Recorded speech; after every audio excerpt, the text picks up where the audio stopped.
Chapter 20. Exhausted from the mental exertion, she rolled over and ran her fingers through the grass. Grateful to be released from the torment, she breathed deeply and let the sun warm her face. Realization hit her. That wasn't just a challenge. That was what Grade carried alone all the time. Scrambling to her feet, she ran to the tower. She grabbed the black doorknob and threw open the door. Maybe it would be faster to go through his door. She had tried his door already, so why waste the time trying it again? She knew it was right, even as she tried to talk herself out of it. She grabbed the doorknob. It burned her hand. She pulled her hand back in pain. Wrapping her hand in her cloak, she grabbed the doorknob again. She knew it would work, so she ran through the door. The dark seemed to grab her and throw her to the ground. She got to her knees, and it pulled her back to the ground. Rolling over, she felt the kicks. She felt rage build in her. "How dare you?" she yelled into the darkness. "How dare you hurt that child?" She got to her feet, but was knocked down. "Hit me again. I won't stop. You can't hurt him anymore." Down again. She felt like she was underwater from the pressure of the hit.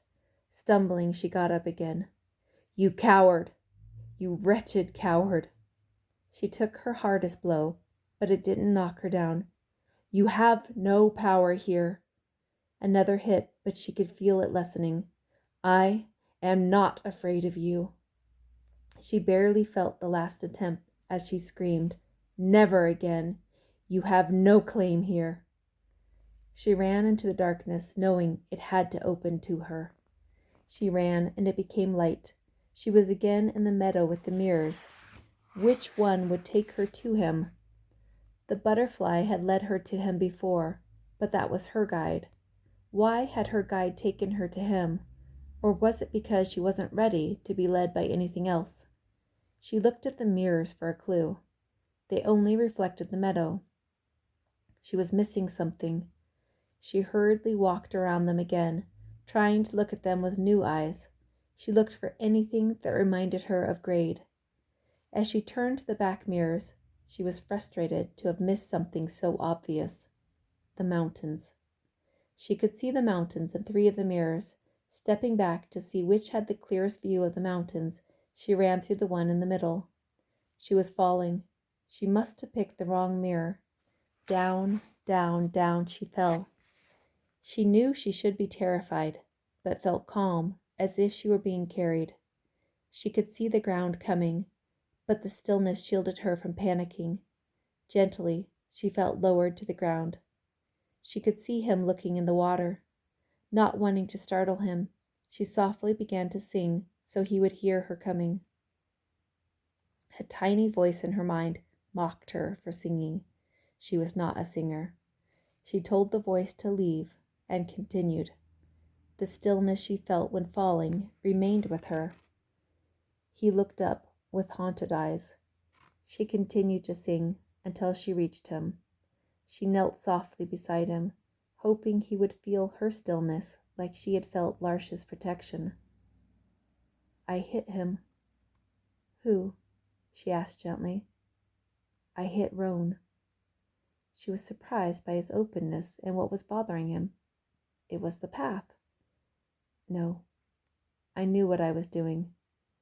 I knew if he woke, we might not be able to hold him, and there would be a fight. When he struck it tied, I felt immediately helpless and then rage, and I struck him harder than I needed to." "Grade, it's okay. It all happened so fast. You didn't have time to think." "No, you don't understand. I liked hitting him." He turned his face away from her. Some of the stillness left her, making room for fear. "It was the path, Grade." "No, it wasn't. I am used to darkness." Trying to defend him, she said, "I heard how you were talking. It was the same way they were talking." Grade sneered. "I know the power of anger and how to control people with it." Taken back, she tried to understand what he was saying. "What are you saying?" Scornfully, he said, I knew what the path was doing to the others. I knew what needed to be done. I just didn't know I would like it. She felt cold in her lungs. He looked at her. I know that look. I heard Lyda tell Sissa about the drinks. Lyda and Tide probably needed the protection, but you didn't. You are used to the dark. You never get used to the dark, she whispered. Maybe you do, if you become it. Memories came unbidden, broken vases that held the flowers her father banned, seeing his rage as he crushed an iris that went unnoticed by the gardener. Her mother's paintings lacerated. Why were these images coming to her? More and more memories returned. The familiar cold blew through her body. Silently, she asked him to come and help her in grade. An image of a pendant hanging from her mother's neck came to her mind. She remembered playing with it as she sat on her mother's lap. The stillness came back and encompassed her. I'm so sorry, Grade. It never should have happened. What are you apologizing for? I'm not, she continued gently. I'm so sorry for what has happened to you. His eyes squinted in disgust. Don't make excuses for me.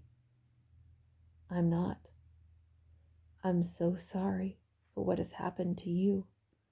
Stop saying that. I'm responsible for my own choices, Grade said furiously. Yes, you are, but not for the choices of others. I chose to hit him. I liked it, Grade said through gritted teeth.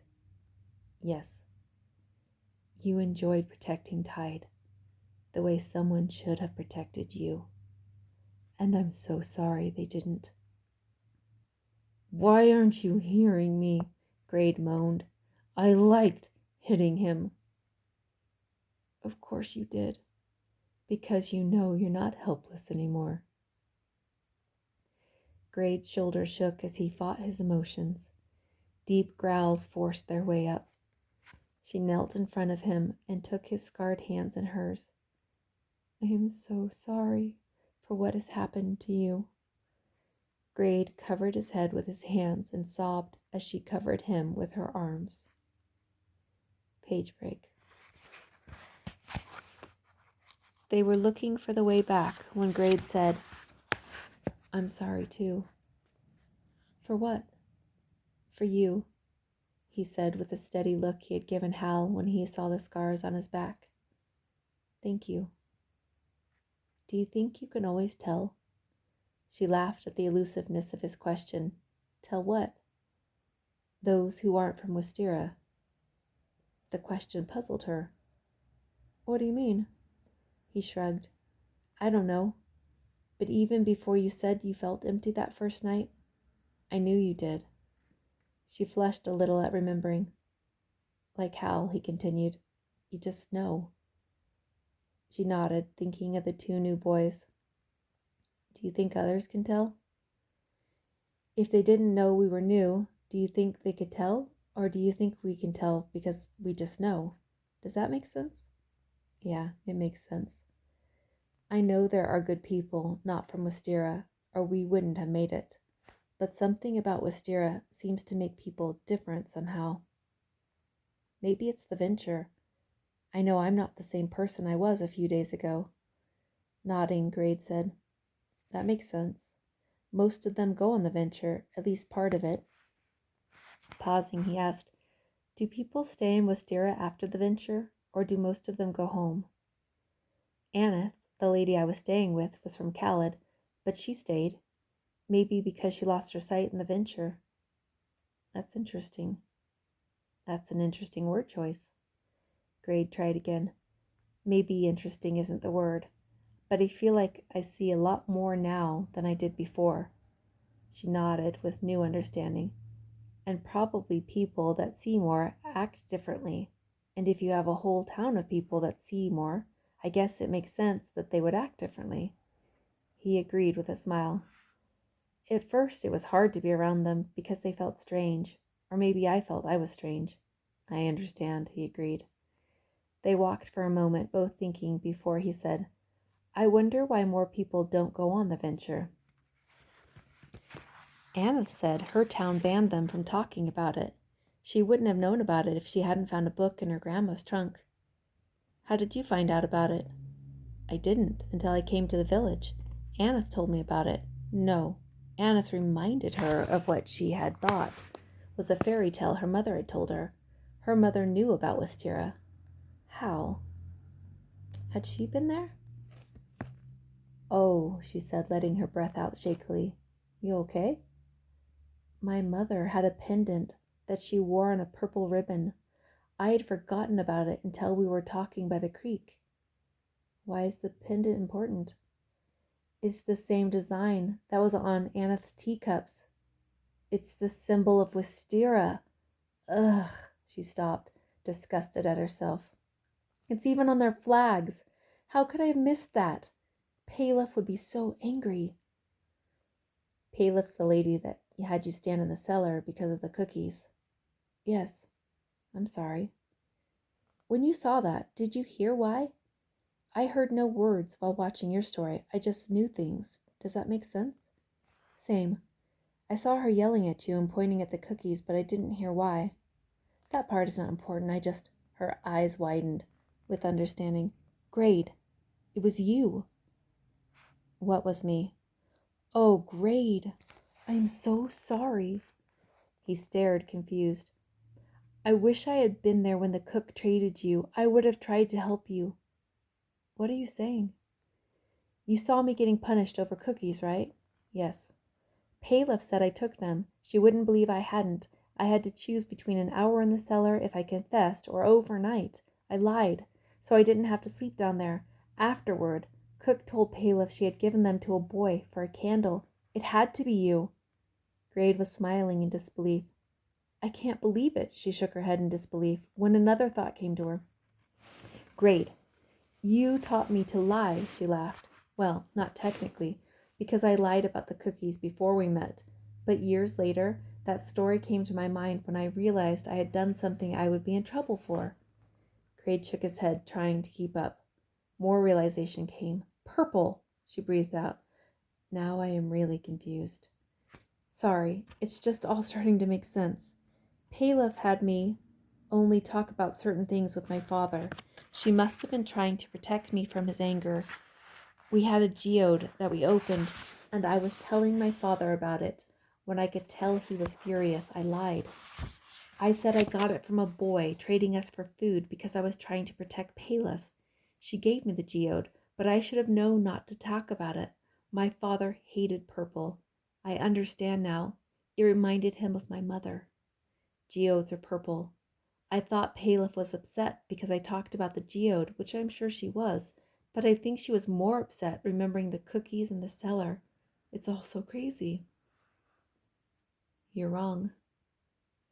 You think she was upset about something else? You're wrong that you should have known not to talk about it. You should have been able to talk about whatever you wanted without fear. They continued to walk. I think I know why Palef was so hard on me. Why? I think when she left on her trip, she went to Wisteria for the venture, but I don't think she understood its purpose.